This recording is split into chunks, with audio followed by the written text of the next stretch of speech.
स्वागत है आप सभी का। आज हम पढ़ने वाले हैं स्ट्रक्चर एंड फंक्शन ऑफ सीलिया, यानी जो सीलिया है उसकी संरचना और उसके कार्यों के बारे में समझने का प्रयास करेंगे। सीलिया जो कि सेल के मेम्ब्रेन में पाई जाने वाली एक आउटर ग्रोथ है, वही वृद्धि होती है। सीलिया के समान दूसरी संरचना पाई जाती है, वो है फ्लैजेला। सीलिया और जो फ्लैजेला है दोनों संरचनात्मक रूप से समान होते हैं।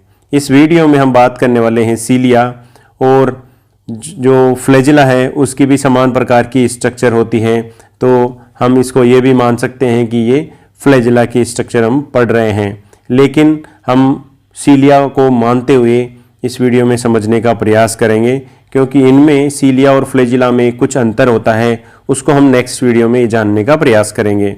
यहाँ डायग्राम में हमें एक पैरामीशियम, ये जो है संरचना ये पैरामीशियम की है, यानी ये पैरामीशियम जो कि सिंगल सेल्यूलर प्रोटोजोन्स है उसकी संरचना यहाँ पर दिखाई गई है। इसके बाहर की तरफ जो आपको हेयर लाइक जो स्ट्रक्चर ये जो दिखाई दे रही है ये है सीलिया। इनके नंबर्स आप देख पा रहे होंगे, बहुत सारे होते हैं, जो कि आपको एनलार्ज व्यू में यहाँ पर सीलिया दिखाए गए हैं। ऐसे ही इसी को और माइक्रोस्कोपिक देखें तो यहाँ पर जो ये फिलामेंटस जो स्ट्रक्चर जो दिखाई देगी, हेयर लाइक जो स्ट्रक्चर दिखाई देगी, ये सीलिया है। इसकी संरचना के बारे में डिटेल से हम आप जानेंगे। सबसे पहले हम कुछ सीलिया के बारे में जानने का प्रयास करते हैं, बेसिक चीज़ों के बारे में। सीलिया को सिंगुलर फॉर्म में सीलियम कहते हैं, यानी जो सीलिया वर्ड है वो एक बहुवचन है, प्लूरल। जब बहुत सारे छोटे छोटे सीलियम एक साथ होते हैं तो हम उनको सीलिया कहते हैं, और सीलिया की सिंगल यूनिट को सीलियम कहते हैं। सीलिया क्या होता है? हेयर लाइक होता है, बालों के समान होता है, यानी महीन फाइब्रस होते हैं, फाइबर लाइक स्ट्रक्चर होती है। और ये कैसी स्ट्रक्चर होती है? आउट ग्रोथ ऑफ सेल, एक सेल की आउट ग्रोथ होती है, सेल के बाहर की तरफ की वृद्धि होती है। सीलिया आर वर्क्स लाइक ओर्स, जो नाव में पतवार होती है उसके समान सीलिया काम करते हैं। सीलिया जो कि एक कोशिका, जैसे मान लीजिए कि ये एक सेल है, एक कोशिका है, उसके यहाँ जो मेम्ब्रेन है इसमें बाहर की तरफ स्थित छोटी ग्रोथ होती है। इस प्रकार की ये कई प्रकार की जो मेम्ब्रेन है, मेम्ब्रेन के थ्रू इसका फॉर्मेशन हो रहा है। So primarily responsible for cell locomotion and surrounding fluid. ये क्या करती है? जो सीलिया है वो एक कोशिका के लोकोमोशन में, एक कोशिका के गमन में मदद करती है। साथ ही साथ जो इस सेल के आसपास जो भी फ्लूइड पाया जाएगा उसको मूव कराने में, उसको एक तरफ भेजने में मदद करते हैं। They are also involved in mechanoreception और सेंसरी फंक्शन। इसके अलावा इनके द्वारा कुछ संवेदी फंक्शन भी किए जाते हैं, संवेदी कार्य भी किए जाते हैं।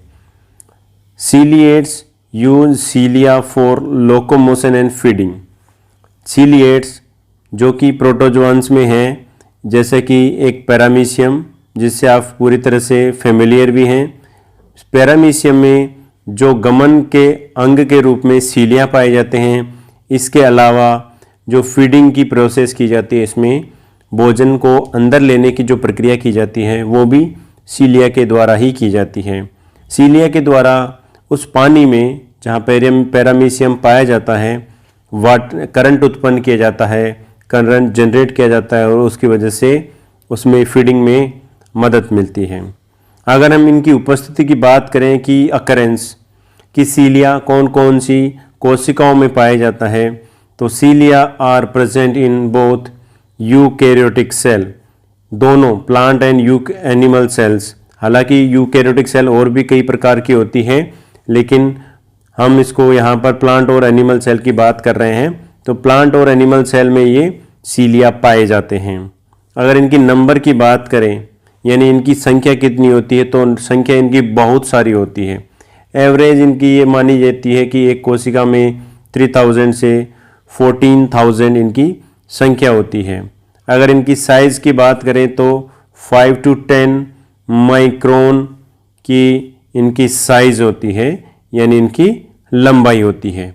यहाँ हम डायग्राम में इसको समझने का प्रयास करते हैं।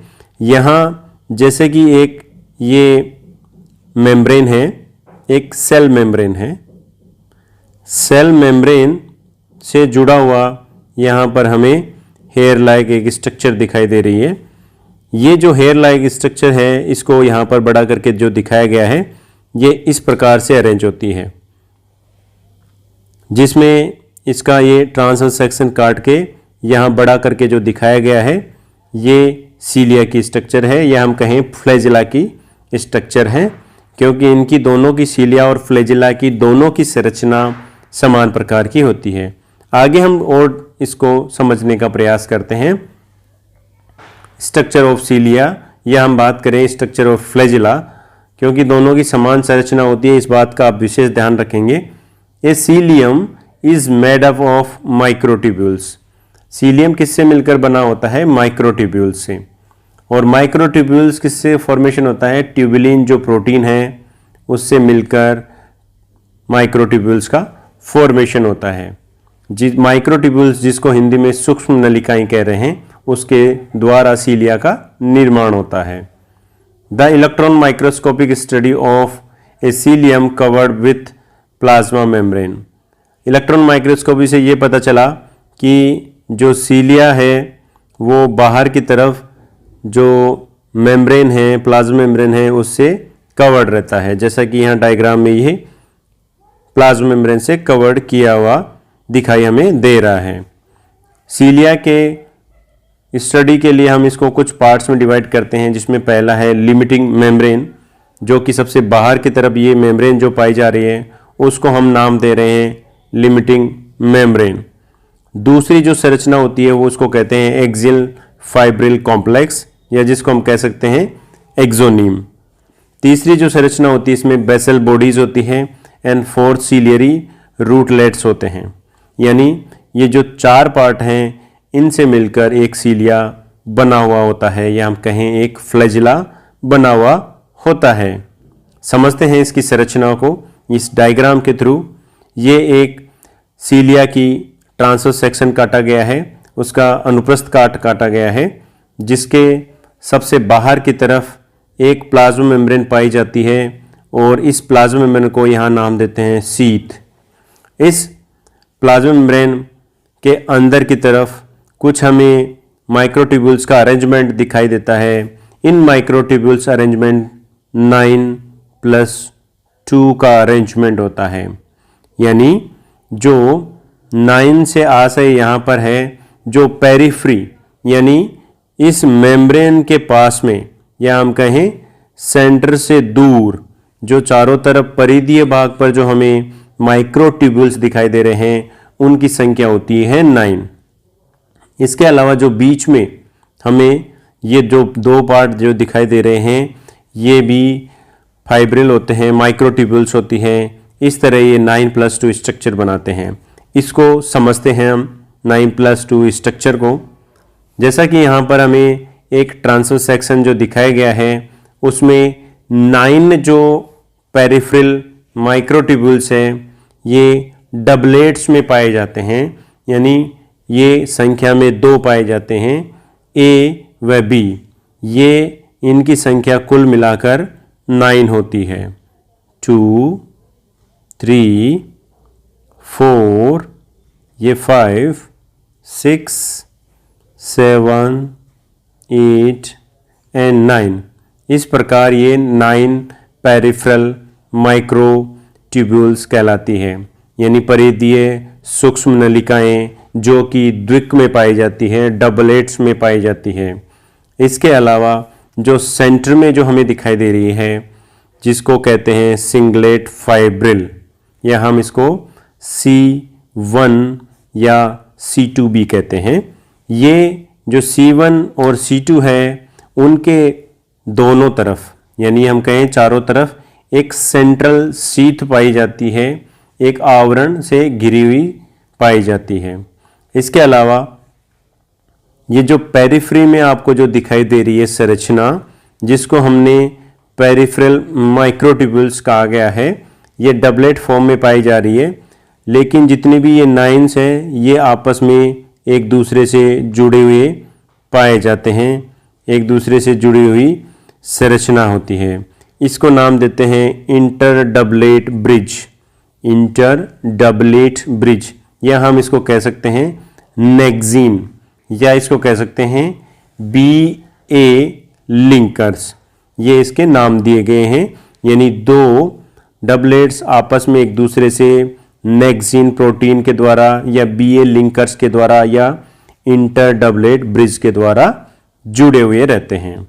इसके अलावा इन जो पेरिफेरल जो हमें जो संरचना जो दिखाई दे रही है, इनसे कुछ स्पोक्स निकलते हैं जिसको रेडियल स्पोक्स कहते हैं, और इन रेडियल स्पोक्स की संख्या 9 होती है, यानी प्रत्येक जो पेरिफेरल परिधीय माइक्रोट्यूब्यूल्स हैं उनसे प्रत्येक से एक एक रेडियल स्पोक्स निकलते हैं। ये थे इसकी बेसिक संरचना के बारे में। इसको और आगे हम और समझेंगे और हम जानने का प्रयास करेंगे, लेकिन उससे पहले हम कुछ सेकंड पार्ट, पहला पार्ट हमने जाना कि इसमें लिमिटिंग मेम्ब्रेन है जो कि बाहर की तरफ एक आवरण बना रही है। दूसरी जो स्ट्रक्चर है उसको कह रहे हैं हम एक्सियल फाइब्रिल कॉम्प्लेक्स, जिसको हम पढ़ते हैं एक्सियल फाइब्रिल कॉम्प्लेक्स, या जिसको हम कहते हैं एक्सोनीम। ये क्या स्ट्रक्चर है? जो मेम्ब्रेन, जैसे ये मेम्ब्रेन है सेल की, इस सेल मेम्ब्रेन के जो बाहर की तरफ जो संरचना जो निकली हुई है, ये पार्ट जो कहलाता है वो साफ्ट या एक्सोनीम कहलाता है। The part that outside the membrane, जो कि मेम्ब्रेन के बाहर की तरफ होता है, उसको कहते हैं shaft. There core region called, इसका जो कोर रीजन होता है वो एक्सोनीम कहलाता है, यानी जो अंदर का जो भाग होता है ये कहलाता है axoneme. Possesses A number of microtubules, इस एक्सोनीम पार्ट में क्या होता है, बहुत सारी माइक्रोट्यूब्यूल्स पाई जाती हैं। Axonemes have 9 pairs of doublets, 9 pairs इसमें डबलेट्स पाए जा रहे हैं। किस तरह से पाए जा रहे हैं हम इस बारे में जान चुके हैं। 2 सेंट्रली लोकेटेड होते हैं और ये आपस में भी जुड़े हुए रहते हैं। इसके अलावा परिधीय भाग पर डबलेट्स के रूप में ये 9 की संख्या में पाए जाते हैं।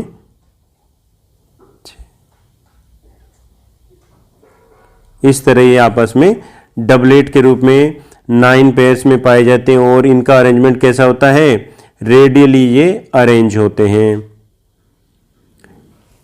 A pair of centrally located microtubules is called central fibrils, जो सेंटर में जो है उसको हम नाम दे रहे हैं सेंट्रल फाइब्रिल्स। इसकी स्ट्रक्चर कैसे हो गई, 9+2। Central fibrils call C1 and C2, और ये दोनों आपस में एंड कनेक्टेड बाय ब्रिज, ये दोनों आपस में ब्रिज के द्वारा, एक सेतु के द्वारा जुड़े हुए रहते हैं। And covered by central sheath, और केंद्रीय एक आवरण है उसके द्वारा आपस में घिरे हुए रहते हैं। Central sheath is connected each other peripheral doublet by a radial spokes. अब जो सेंट्रल जो शीथ है वो जो पेरिफेरल डबलेट्स है उनसे जुड़े हुई रहती है रेडियल स्पोक्स के द्वारा, और इनकी संख्या कितनी होती है, 9 होती है। अब हम इस स्ट्रक्चर को और समझने का प्रयास करते हैं। इस संरचना को हम और समझने का प्रयास करते हैं, जिसमें हमें जो सेंट्रल में सेंट्रल ब्रिज के द्वारा 2 सिंगलेट, जिसको हम नाम दे रहे हैं C1 और C2, ये आपस में जुड़े हुए रहते हैं सेंट्रल ब्रिज के द्वारा। और जो सेंट्रल सिंगलेट माइक्रोट्यूब्यूल्स हैं ये भी जो पेरिफेरल के जो परिधीय में जो अरेंजमेंट होता है उससे आपस में जुड़े हुए रहते हैं। किसके द्वारा, जो रेडियली स्पोक्स हैं, रेडियल जो स्पोक्स हैं उनके द्वारा आपस में जुड़े हुए रहते हैं। इसके अलावा जो पेरिफ्री में जो फाइब्रिल्स हैं, सब फाइब्रिल्स हैं, उसको हमने दो पार्ट्स में डिवाइड किया है, सब फाइबर ए एंड सब फाइबर बी। बी एंड ए दो पार्ट्स हमें दिखाई दे रहे हैं। इसमें ए जो है वो पूरी तरह से हमें गोलाकार जो दिखाई दे रहा है, इसके अलावा जो बी है वो इनकम्प्लीट होता है, यानी वो बाउल शेप का होता है। ऐसे ही यहाँ पर इसमें ए है, ये बी है, ये ए और बी।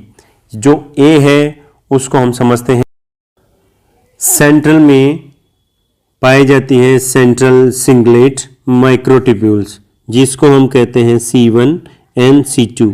इनकी संख्या 2 होती है, इनकी संख्या होती है 2 और ये आपस में सेंट्रल ब्रिज के द्वारा जुड़े हुए रहते हैं। इसके अलावा 9 पेरिफेरल माइक्रोट्यूब्यूल्स भी होती है जो कि डबलेट्स होती है। ये कहलाती है पेरिफेरल माइक्रोट्यूब्यूल। जो पेरिफेरल माइक्रोट्यूब्यूल्स होती है वो दो सब फाइबर से मिलकर बनी होती है, सब फाइबर ए एंड सब फाइबर बी, जिसमें सब फाइबर ए कंप्लीट गोलाकार होता है जबकि सब फाइबर बी होता है वो प्याले नुमा होता है, बाउल शेप होता है। ऐसे ही ए और ये बी, ये ए और ये बी, इस तरह ये पेरिफ्री में पाए जाती हैं। जो ए होता है उसको हम इस तरह से समझ सकते हैं, ए में 13 माइक्रोट्यूब्यूल्स या हम कहें प्रोटोफिलामेंट्स पाए जाते हैं। 1 2 3 4 5 6 7 8 9 10 11 12 एंड 13। इस प्रकार से ये जो 13 है ये माइक्रोट्यूब्यूल्स या प्रोटोफिलामेंट्स पाए जाते हैं। इनका अरेंजमेंट इस तरह से और होता है। ऐसे ही इसके पास में जो जुड़ी हुई संरचना है उनमें 2 या 3 जो प्रोटोफिलामेंट है वो कॉमन हो जाते हैं। इसके अलावा जो हम बात कर चुके हैं इसके बारे में कि जो ये पेरिफ्री के जो माइक्रोट्यूब्यूल्स होते हैं ये रेडियल स्पोक्स के द्वारा आपस में जुड़े हुए रहते हैं और दो पेरिफ्रल जो डबलेट्स हैं वो आपस में नेक्सिन के द्वारा जुड़े हुए रहते हैं। इस जो पेरिफेरल माइक्रोट्यूब्यूल्स हैं उसमें डाइन प्रोटीन की 2 भुजाएं निकली रहती है, 2 आर्म निकली रहती है, जिसको एक को कहते हैं आउटर डाइनिन एंड एक इनर की तरफ होती है उसको इनर डाइनिन कहते हैं। इसके अलावा इसकी संरचना में बेसल बॉडी जो आपको यहाँ जो दिखाई दे रही है उसका अरेंजमेंट जो होता है वो 9+0 का होता है जो कि एक सेंट्रियोल से ओरिजिन होते हैं। बेसल बॉडी जिसको बेसल बॉडी इसलिए नाम दिया गया है कि इसी से ये ओरिजिनेट होते हैं। बेसल बॉडी एक्चुअली सेंट्रियोल से ओरिजिन होते हैं। ये अब हम समझते हैं इसी स्ट्रक्चर को कंटिन्यू और पढ़ते हैं कि इसके हमने 2 पार्ट तो एक्सोनीम को हम जान चुके हैं लगभग। अब इसके बारे में कुछ बातें और रह गई है कि पेरिफेरल डबलेट्स है वो लिंकर्स के द्वारा एक दूसरे से जुड़े हुए रहते हैं, ये हम जान चुके हैं। जो 2 आपस में जुड़े हुए रहते हैं ये इनके बीच में ये लिंकर पाया जाता है। The cilium emerge from centriole like structure called basal bodies, उसको हम बेसल बॉडी नाम दे रहे हैं। 9 पेरिफेरल माइक्रोट्यूब्यूल्स इस डबलेट होते हैं जिसमें सब फाइबर ए एंड सब फाइबर बी पाए जाते हैं।